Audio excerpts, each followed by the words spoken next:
बिस्मिल्लाहिर्रहमानिर्रहीम। अस्सलाम वालेकुम नाज़रीन कराम। सुप्रीम कोर्ट ने एक और शानदार फैसला किया है, तारीखी फैसला है। नामवर साफ़ी, कालम नगार, अदीब, शायर अताउल्लाह कासमी की तकर्री केस के बारे में फैसला जारी किया है, जिसमें उनको न सिर्फ बरी करार दिया गया है बल्कि उनके खिलाफ जो माजी में साकब नसार कोर्ट थी उसके दिए हुए फैसलों को उन्होंने कालअदम करार दे दिया है। ये एक शानदार फैसला है, इसकी जितनी तारीफ की जाए कम है।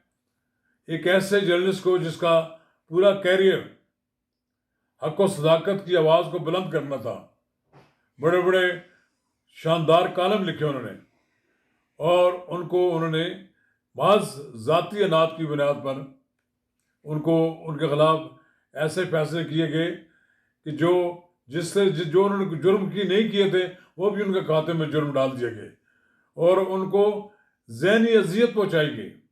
आज 6-7 साल बाद उनके केस का फैसला हुआ है। मैं अताउल्लाह कासमी को मुबारकबाद देता हूँ। कबल इसका आगे बढ़ें, अगर आपने मेरा यूट्यूब चैनल नवाज रज़ा के साथ अब तक सब्सक्राइब नहीं किया तो बराए करम इसे फौरी तौर पर सब्सक्राइब करें, लाइक करें और अब आपके साथ शेयर करें, और आइकॉन का बटन दबाना ना भूलिए कि जब हम वीडियो लोड करें तो सबसे पहले आपको इतला मिले। तो नाज़रीन कराम, सुप्रीम कोर्ट ने साबिक chairman managing director Pakistan television Ataullah Qasmi की तकर्री को गैर कानूनी करार देने के 5 साल पुराने फैसले के खिलाफ दायर नजर सानी दरखास्तों की समाअत के दौरान मरकजी फैसला कालअदम करार देते हुए कहा है कि इस मुकदमे में किसी किस्म की भी बदनुमानी या करवा परवी का कोई सबूत नहीं मिला, ना ही पीटीवी को कोई नुकसान होने के शवाहिद मिले हैं। अदालत ने मुस्तकबिल में अताउल्लाह कासमी की किसी भी सरकारी अदारे में बतौर डायरेक्टर तकर्री पर पाबंदी भी ख़त्म करते हुए करार दिया है कि सुप्रीम कोर्ट का अताउल्लाह कासमी, परवेज़ रशीद, इसहाक डार, फवाद हसन फवाद से रकम वसूल करने का मरकजी फैसला भी दुरुस्त नहीं था। करोड़ों रुपए के वाजबात साकब नसार साहब की हुकूमत अदालत उन पर डाल गई थी। चीफ जस्टिस काजी ईसा की सरबराही में जस्टिस मोहम्मद अली मजर और जस्टिस मसरत अलाली पर मुश्तमिल 3 रुकनी बेंच ने यह फैसला दिया है। मियाँ नवाज शरीफ के साबिक दौर के वफाकी वजीर खजाना मोहम्मद इसहाक डार, वफाकी वजीर इत्तलात व नशरियात परवेज़ रशीद और उस वक्त के वजीर आजम के प्रिंसिपल सेक्रेटरी फवाद हसन फवाद की जानब से 19,78,67,419 रुपये की वापसी के मुतल्लक अदालत के मरकजी फैसले के खिलाफ दायर नजरसानी की दरखास्तों पर समाअत की तो अताउल्लाह कासमी के वकील अकरम शेख ने मौक़िफ़ अख्तियार किया कि मेरे मुवक्किल का पिछले 50 सालों से सहाफ़त, अदब और शायरी से तल्लुक़ है। आइन के आर्टिकल 184 की शिक 3 के तहत तो यह मुकदमा बनता ही नहीं था, और इसमें तो सुप्रीम कोर्ट खुद ही ऑडिटर बन गई। दौरान समाअत फवाद हसन फवाद ने मौक़िफ़ अख्तियार किया कि मैं इस मुकदमा की समाअत के वक्त जेल में बंद था और वहीं से ही नजरसानी की दरख्वास्त की थी। उन्होंने कहा कि अदालती बेंच के रुकन जजों की अपने फैसले में मेरी ज़ात से मंसूब ऑब्जर्वेशन हक़ाइक़ पे मुनाफी हैं। फाजल चीफ जस्टिस ने इस्तफसार किया कि जिस वक्त सुप्रीम कोर्ट ने यह फैसला जारी किया था उस वक्त मुल्क में किसकी जमात की हुकूमत थी, तो उन्होंने बताया कि उस वक्त PTI की हुकूमत थी और दौरान समाअत अदालत ने रिकॉर्ड का इजाज़ा लेने और वकला के दलाइल सुनने के बाद करार दिया कि PTV के वकील ने भी अदालत में तस्लीम किया है कि अदालत की जानब से अपने मरकजी फैसले में PTV को मुबलिग 19,78,67,419 रुपये का नुकसान पहुँचने और इस हवाले से तय करदा रकम मुबलिग 19,78,67,419 रुपये का तयन दुरुस्त नहीं। बाद अदालत ने नज़रसानी की दरख्वास्तें मंजूर करते हुए उन्हें निपटा दिया है।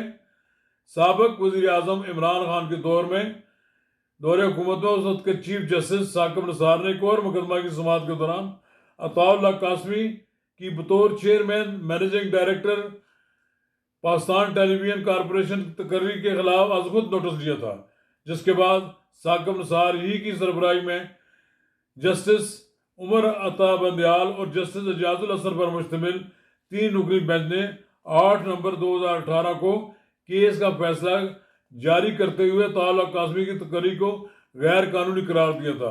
बहरहाल अब अदालत ने फैसला दे दिया है। अताउल्लाह कासमी साहब की जो इनकी जो बरतरफी थी, जो इनकी तकर्री के बारे में जो फैसला था, वो सारा कुछ सामने आ गया है। यानी उनकी तकर्री को साकिब निसार की अदालत ने गैर कानूनी करार दिया था। मौजूदा चीफ जस्टिस की सरबराही में कायम 3 रुकनी बेंच ने अताउल्लाह कासमी के हक में फैसला देकर एक बार उनको सुरखरू कर दिया है। इंतहाई जालिमाना फैसला था साकिब निसार का। साकिब निसार ने ज़ाती नात की बुनियाद पर अताउल्लाह कासमी को टारगेट बनाया। वो सिर्फ इसलिए टारगेट उन्होंने बनाया, उन्हें का ख्याल था कि ये नवाज शरीफ के हमनवा हैं और नवाज शरीफ ने इनको यहाँ इस आला अहदे पर मुकर्रर किया था। आज अताउल्लाह कासमी खुश हैं और उन्हें खुश होना चाहिए कि उन्होंने उनके खिलाफ एक ऐसे जज ने, मुतासब जज ने जो फैसला दिया था, वो आज कालदम हो गया है। उनसे उस चीज़ के भी पैसे मांगे गए जो उन्होंने वहाँ प्रोग्राम किए, जो कि एक एंकर के तौर पर कोई भी काम करे उसका मुआवजा उन्हें मिलना चाहिए। बजाय इसके कि उनको मुआवजा दिया जाता, उनसे उसका टाइम ले लिया, उसके भी पैसे उन पर चार्ज कर लिए और वो हर चीज़, हर लिहाज से उन पर जुर्मा, उनसे पैसे वसूल करने की कोशिश की। यानी कि वो कहाँ से वो लाते 19 करोड़ रुपया। इस जालिमाना फैसला। इसलिए मैं कहता हूँ कि ऐसे जजों को सोचना चाहिए कि वो तारीख में उन्होंने जो फैसले किए हैं, ये वो फैसले हैं जो स्याह फैसले लिखे जाएंगे। ये डार्क, ये ना आप कह रहे हैं कि काले फैसले थे, जिनको तारीख में बड़े बुरे अल्फाज के साथ याद रखा जाएगा। चीफ जस्टिस फायज ईसा, काजी फायज ईसा मुबारकबाद के मुस्तहिक हैं कि उन्होंने एक ऐसा फैसला किया जिससे एक बार अताउल्लाह कासमी सुरखरू हो गया है। मुबारक हो जनाब अताउल्लाह कासमी साहब। अल्लाह ताला आपको सेहत दे, ज़िंदगी दे और आप सहाफ़त के मैदान में मज़ीद मोर्चे सर करते रहें और सहाफ़त के मैदान में मज़ीद कामयाबी हासिल करें। शुक्रिया।